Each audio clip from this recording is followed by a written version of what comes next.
Hey, so this is part one of my three-part interview with my guest, Brandon Jackson. We talk a lot about the Cleveland Browns, but in this particular part, we're going to be focused on the Browns quarterback competition. I want you guys to enjoy this conversation that me and B-Jax have. I thought it was really good, and don't worry, the audio has been fixed from the last time that we have collabed. So here it is, me and B-Jax, part one of this interview. But before we get into that, I got to thank my sponsor, PrizePicks. PrizePicks is America's #1 sports pick app. The app is really easy to use for player picks. Just pick more or less on a few player stats and lock in your lineup. That's it. Rather just pick teams, PrizePicks has that now too. Just pick the winner, spread, or total in any game or fight. PrizePicks is available in most states, including California, Texas, and Florida. Plus, you can even follow me on the app at Quen_C. Tell my picks, one click, and follow your friends too. Best of all, play your first $5 and get $150 in lineups if you win. Just use the promo code HMA when you sign up. That's right. PrizePicks just switched up their offer, so there's no better time to join. Lock in and win with that first lineup. That's code HMA at sign up to get $150 in bonus lineups if you win with your first $5 or up lineup. Training camp is rolling in. We are getting more and more takes from people who are there. Somebody that I want to help me kind of decipher the noise of training camp is my guy, B-Jax70. B-Jax, man, let them know what your football background is. Let them know how you've been doing too. Yeah, thanks for having me back on. Great to be here, but played at West Virginia, Geno Smith era, Tavon Smith era, or excuse me, Tavon Austin era. Local St. Edward High School, Hall of Famer, by the way. Just Yes, sir. throwing that out there. But yeah, man, been good. I went to training camp this past weekend, and we got some things to talk about. Yeah, Tavon Austin, and you had Geno Smith out there in college. I know you spent a lot of time trying to figure out how to go like this with them shoulder pads, all bulky and shit. Oh yeah. I feel like that's the most underestimated thing I feel like people do, because my friend, he used to play offensive line in college, and he's like, people don't understand how fucking tight all this shit is that you be putting on when you an offensive lineman. So when you be trying to celebrate and you go up, it's like, nah, dog, that's a whole thing. Like, now you gotta unravel and recompress. Like, yeah, I got no idea like how these offensive linemen in the league go out for passes and catch passes, because my arms are not coming past here. Like if you put it up here, it's over with. It's an incomplete pass. Absolutely, absolutely. But always a joy to have you on. We got a lot to talk about. Let's talk about what the main kind of focus of camp is, right? Because there's two things going on with the Browns. There's stuff that we're going to have a lot of time to talk about because it's actually going to be really important, right? The wide receiver development, the run game, the offensive line gelling together. But we know that we're going to have a lot of time to talk about that. Then there's this quarterback competition, which is something I think is interesting because, like, is it a competition if, like, everybody ends up playing by the end of the year, right? Like last year was a quarterback competition, but, I mean, we saw everybody but Kenny Pickett. You know what I mean? He could play for this team. So, was all the noise and commotion about that really necessary? When you look at this quarterback competition, right, between Shador and Deshaun Watson, first, from the perspective of like Todd Monken, right, instead of like our own unique perspective of how we view these players, what do you think he coming into this season is hoping to see during training camp from this quarterback competition from his perspective? At the base level, competency, every single offensive coach in the NFL, in football, is going to talk about pre-snap penalties, making sure everything is clean, everything goes well before the snap. So that's a huge thing. and making the right reads. Making the right reads is what is going to be paramount for both of these guys, all three of these guys, all four of these guys in this room at some point during this year, maybe. Um, but really, like, it all just comes down to competency and consistency. Like, okay, you did it well this time. Can you do it again? Can you do it again? Can you do it again? Mm-hmm. That's really it. Yeah, I think with both of these quarterbacks coming into this competition, right? We know that Deshaun is capable, if you give him enough clean dropbacks, of making a really nice throw, right? And the same is true, albeit I think I see it more frequently with Shador. I think you would agree with that too. You'll see a nice throw, right? You'll see a couple of nice throws. Every practice, there's a nice throw from Shador. There's probably a nice throw from Deshaun if it gets caught on video. You're going to see stuff like that. But to me, what I care about with these quarterbacks and what they need to develop, especially like from Shador's perspective, since he's not a 10-year vet in this conversation, which I do think you should get knocked off a lot of points if you got drafted in 2017 and we're still having these conversations with you. I think I was on with Sports for Cleveland with Dave, and he was like, yeah, I mean, he's a 10-year vet. It's kind of concerning that we're talking about this. I'm like, Dave, we've been talking about it like this for 4 years. That's the concerning part. It has not changed, right? But anyways, before I get sidetracked on my fascination with some of the John hype that happened in the spring, I think for somebody like Shador, what I really was hoping to see so far in camp is like, I know you can make a deep throw. I know you can roll out there and make plays happen. We know you got that. What I really need you to develop so that we can get some drives sustained, so we can eat up time of possession and run the ball and really run the whole offense. I need you to be more disciplined in your progressions and how you go about it. The more disciplined in when you leave the pocket, when you don't leave the pocket.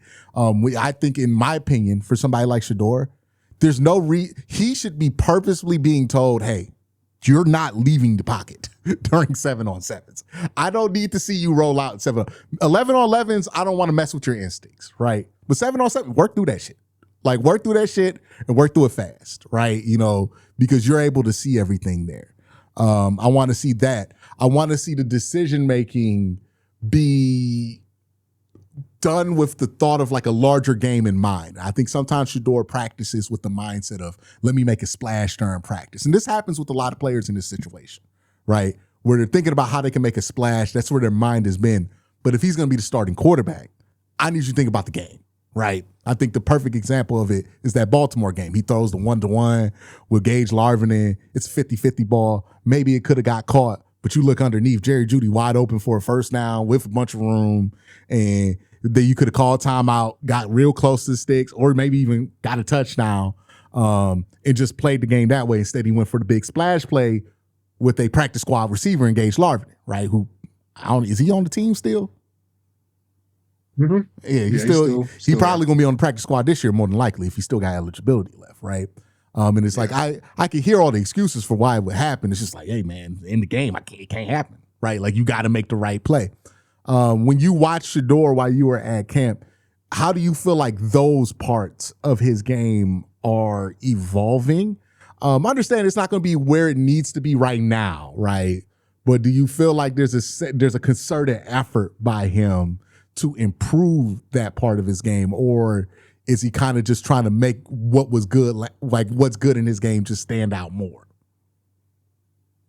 I think a little bit of both. I think you kind of hit the nail on the head when you said, like, if he's going to be the starting quarterback, he needs to have the full game in mind, like not just a couple plays, some splash plays. Mm-hmm. I think, now that I'm thinking about it, I think it really is like, we got to think about, before he got to the Cleveland Browns, really never been in a quarterback competition in this way.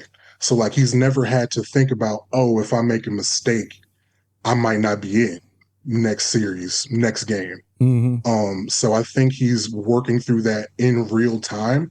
And again, only had 7 starts last year. Haven't played any real football yet this year. So he's still working through it, trying to figure that out. At camp, I can I see him. I feel like I see him thinking about that, like not making the mistake, not making the bad play, not making the turnover. And a lot of times it might slow the progression down because he's thinking that extra beat of, is that open? Is that really open? No, Mm-hmm. it's closed now from 1 to 2 to 3. And you kind of want, like, it would be, I think it would be good if sooner rather than later he could be named the starter, so he doesn't have that in the back of his mind, like, if I mess this up, I might not be in.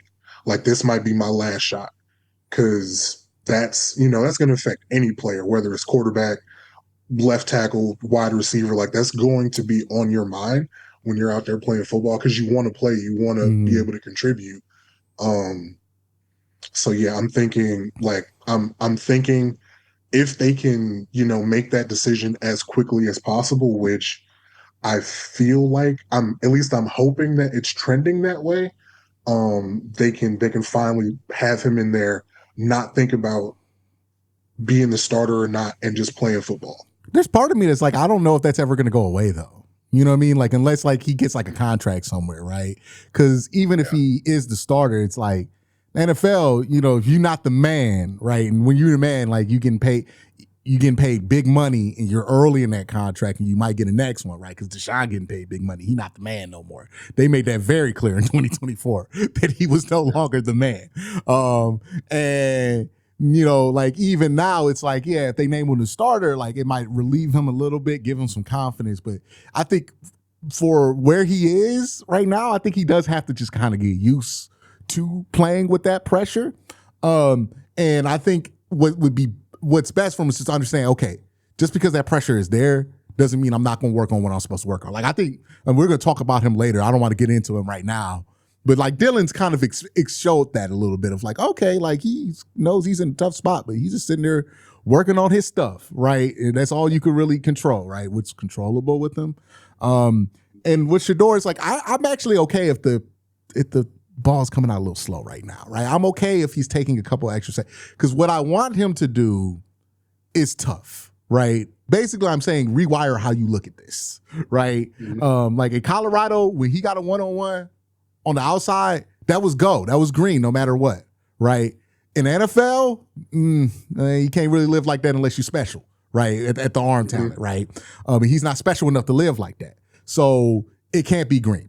You know what I mean? I think a lot of because like Jason Lloyd would talk about it all the time. I think like he makes some points, but I think he overvalues some of the points that he's making a little bit, because he will go and say like, oh, well, they're saying that he can't read defenses or how he goes through. I'm like, I don't think the problem is that Shador can't read a defense or doesn't have like the basic. He's played a lot of football. You don't play a lot of football and in the Big 12 and you don't know how to read a defense, right? Like but I do think what happens with Shador is that since he's a natural playmaker, and that's been his bag since he was in high school, when he was at Jackson, and when he was at the Big 12, right? And with Colorado. And when that's the case, you get used to looking for opportunities for you to make plays instead of figuring out what the play is asking of you as the quarterback, right? You kind of you feel like you're the play as the quarterback, right? The play is Shador. And that was true for a point of his career. But in the NFL, unless you're Lamar, unless you're Pat Mahomes, the play ain't going to be you. And even with those guys, it's only that 30% of the time. You watch Lamar Jackson or Pat Mahomes play, it's actually pretty boring. Okay, like for like 70%, because they're just underneath, taking the under, moving on with the game, right? The famous Peyton Manning quote: "Just throw the double under and get on with the fucking game." Right? That's quarterback. Mm-hmm. And I think for Shador, the biggest hurdle is like, okay, you have to shed this, right? You can't go into it like, I'm gonna make a play, and you just have to work the play, right? What is the play to be made here? Not how am I gonna get a highlight? What is the play to be made here? And then just kind of lock in on what needs to happen for that to happen, and be okay with that. Because a lot of guys, younger quarterbacks, you see it all the time. I mean, we saw this with Geno Smith early in his career. We see this with Baker Mayfield, right? They don't make a play for a while, they start to get antsy, right? But Deshaun Watson, this happens all the time with, by the way, since he's come back from an injury. He's like, he goes a quarter without making a play, you can see him get antsy. And then you see them feet in that pocket, and they start like hopping like this. And you're like, oh, he about to throw a mistake, right? He about to throw right into that underneath safety, trying to hit that post, right? Like, it's like, okay, he thought he saw something. He got too eager for the candy. They robbed him.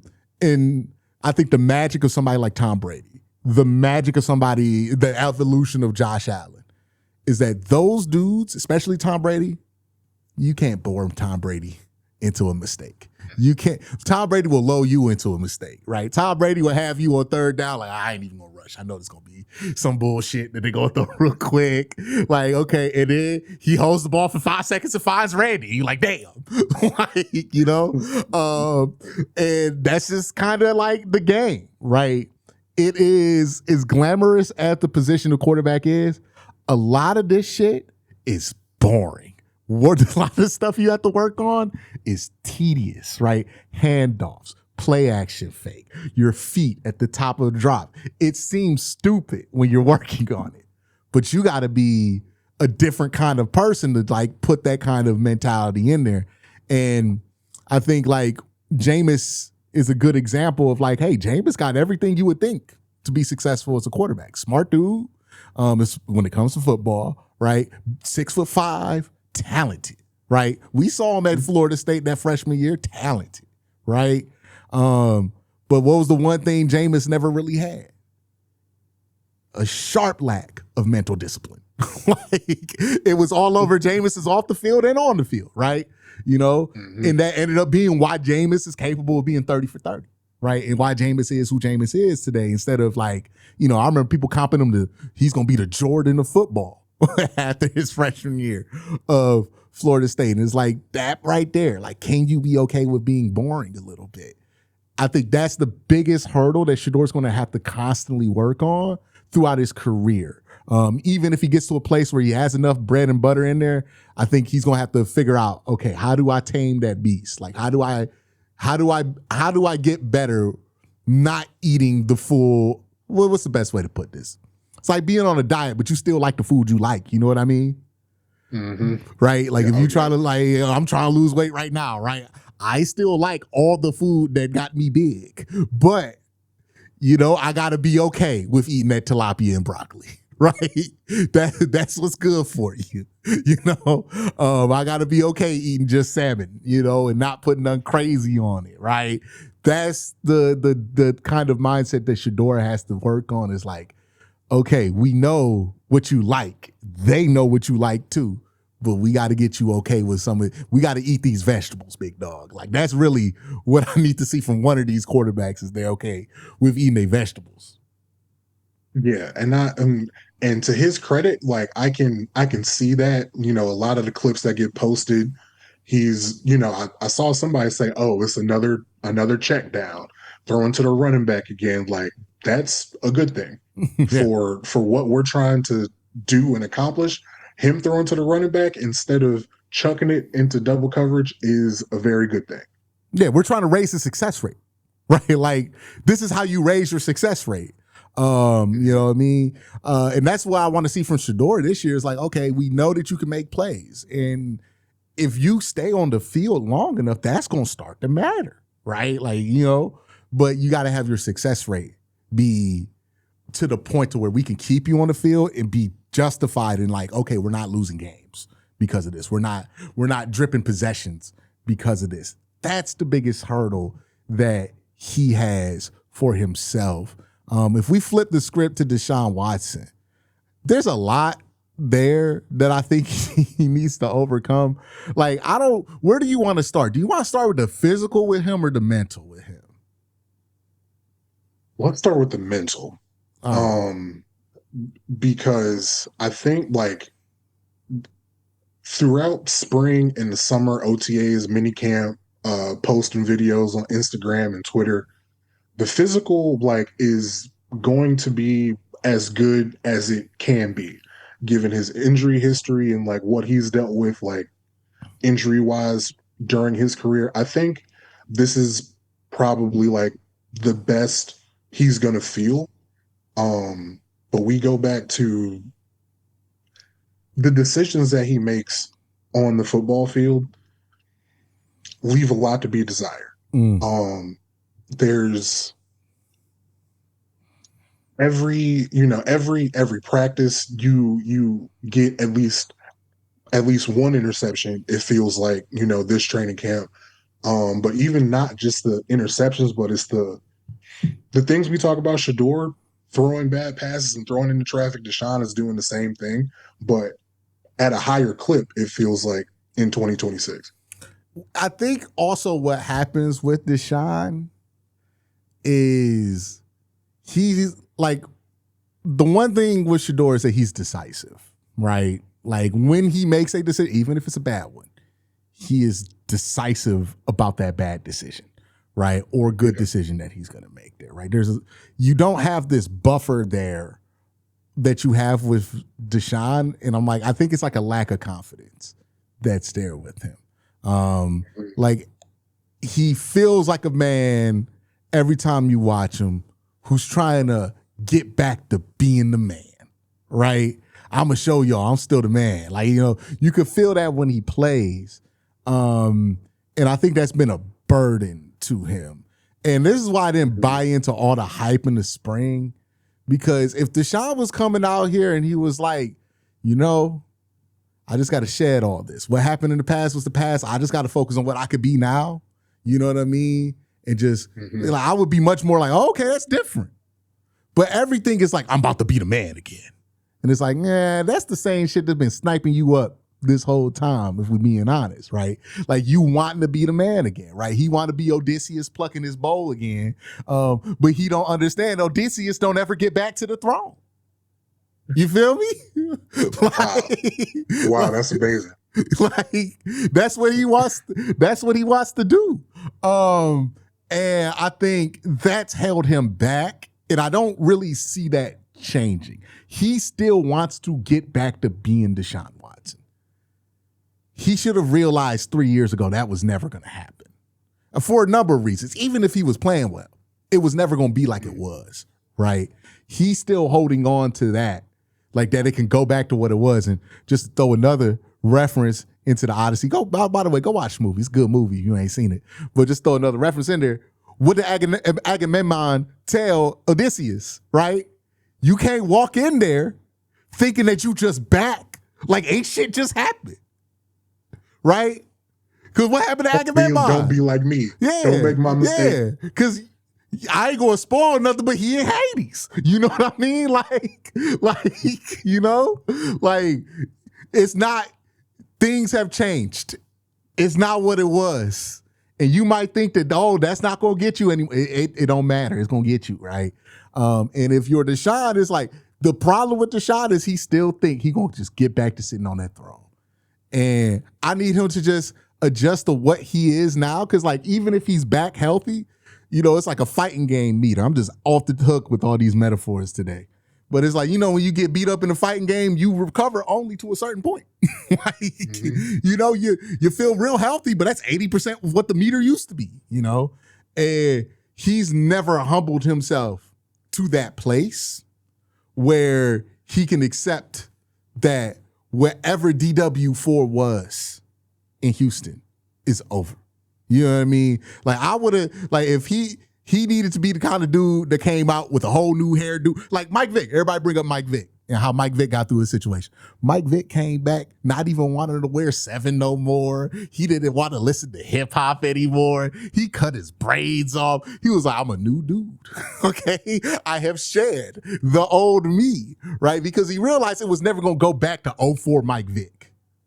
Deshaun Watson is the example of why you have to let go of that past when something like that happens in order to find a new future, because he is still fixated on being 2020 Deshaun Watson.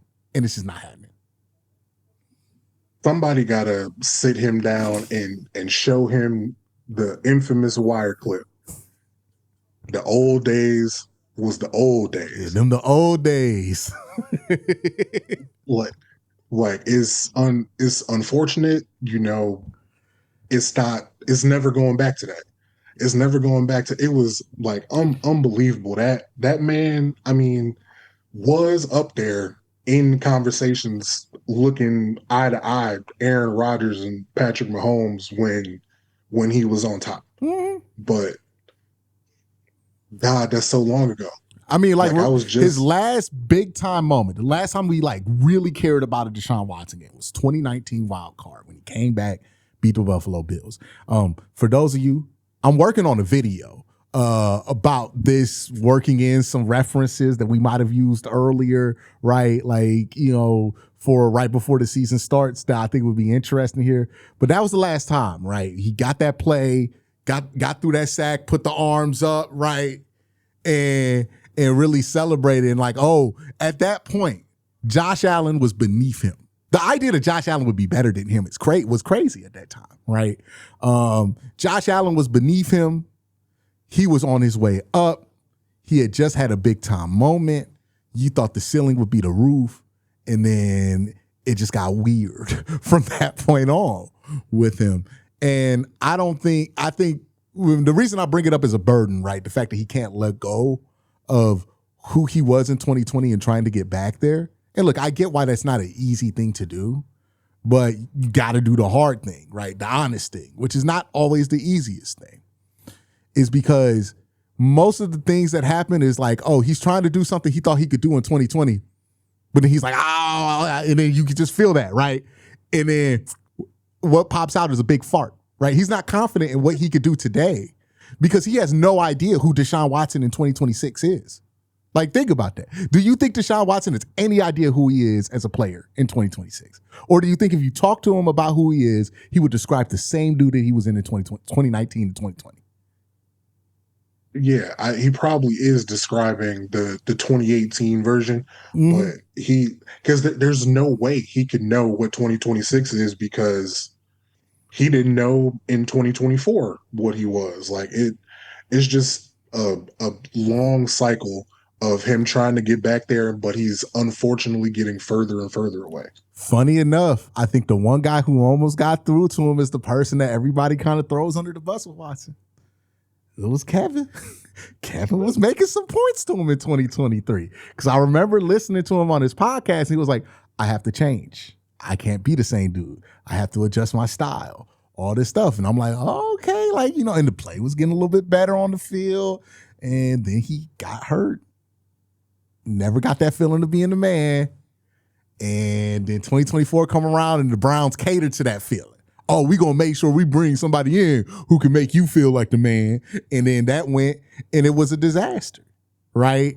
It's interesting how people look at it, because like I know if I just said this on Twitter, people get mad at me. You think Kevin helped? But I'm like, there was a point where it seemed like there was like an understanding that 2023 Watson was a different person than 2020 Watson. But now, ever since then, before and after, he's always describing 2019 Deshaun Watson, 2020 Deshaun Watson. Like, think about if you talk to Lamar Jackson about who Lamar Jackson is, he would not describe the version of himself that existed in 2018.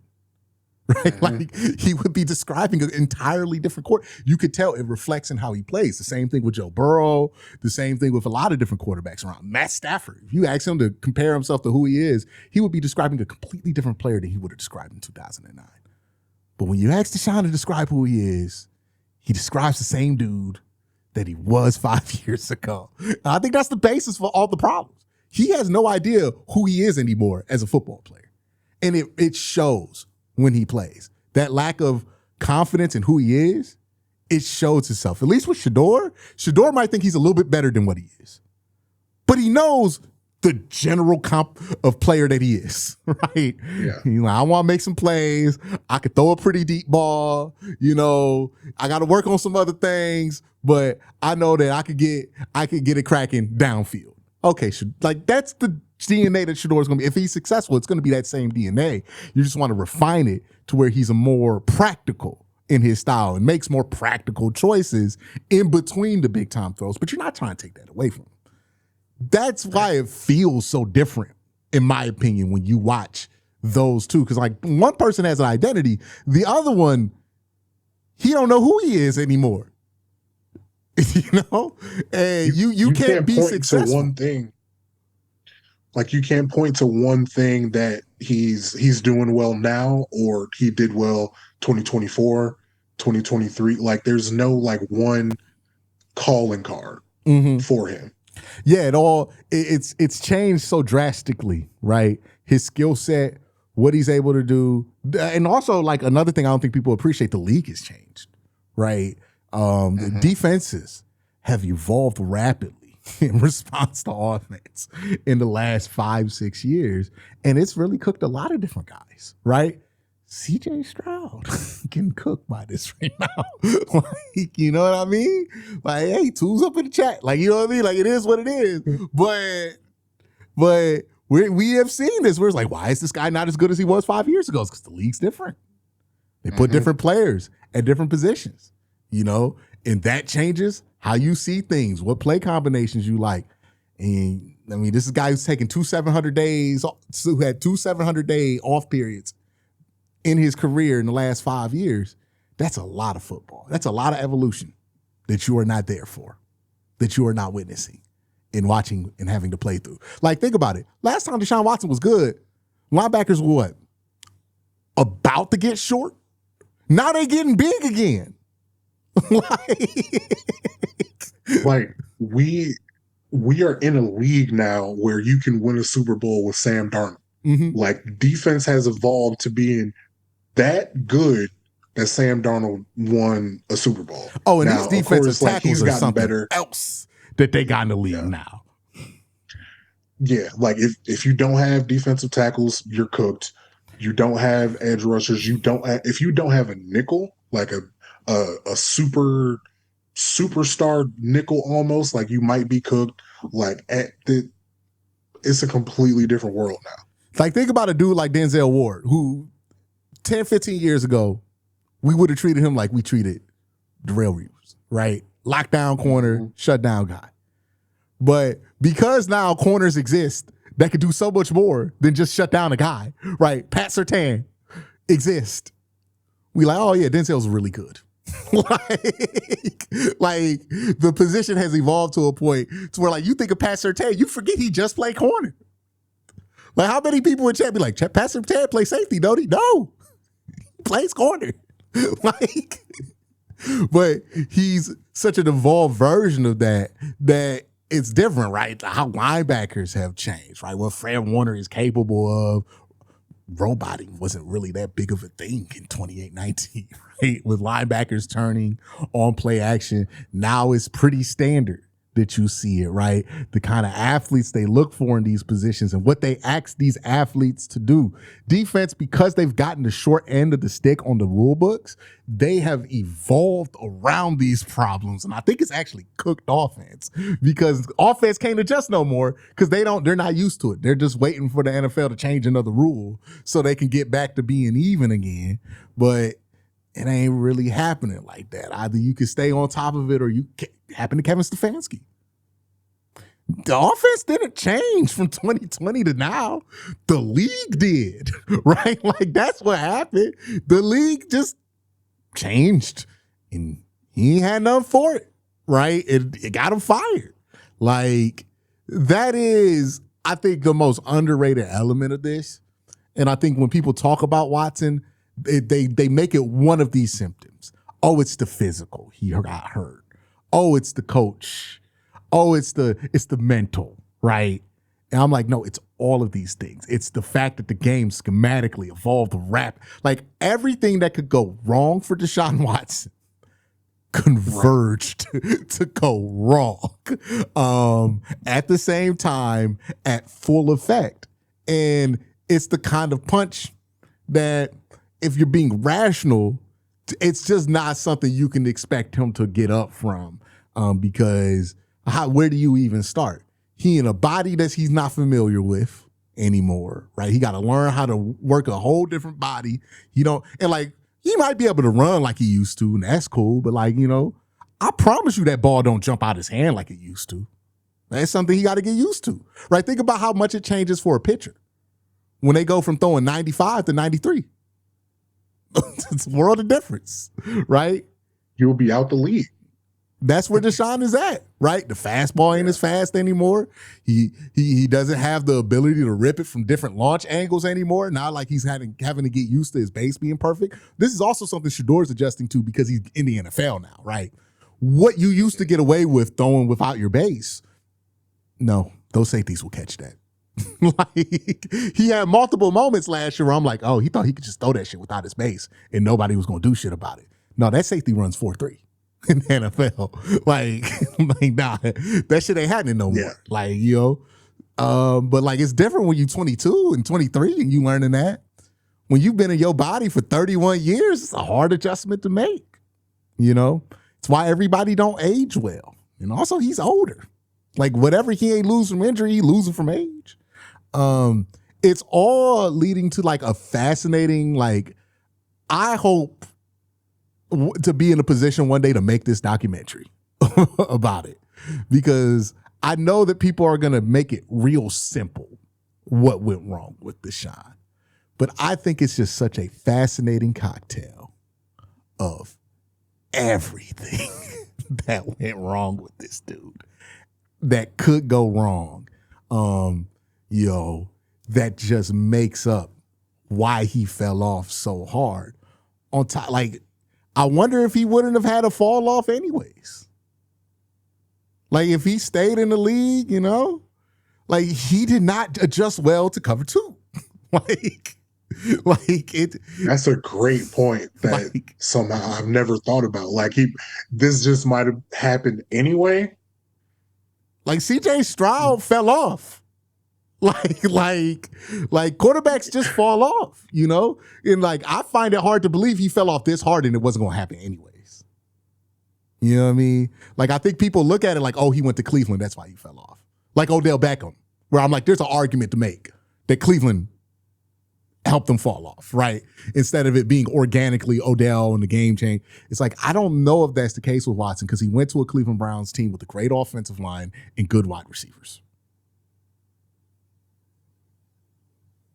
Yeah, no, I had never considered that, but yeah, no, it might have just been the writing was on the wall and this accelerated it.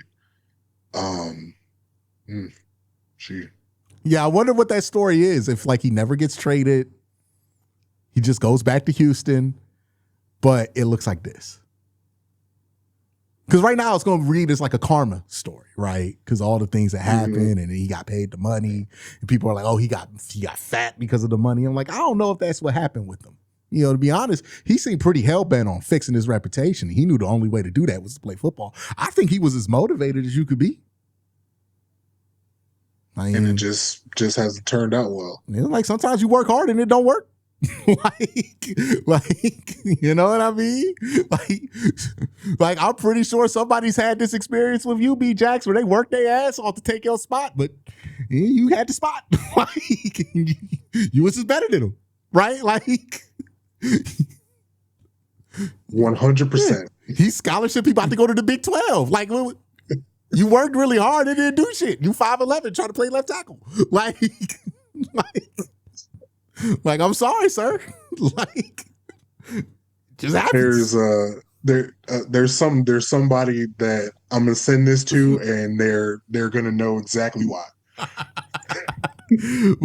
it just happens, man. It just happens. But let's.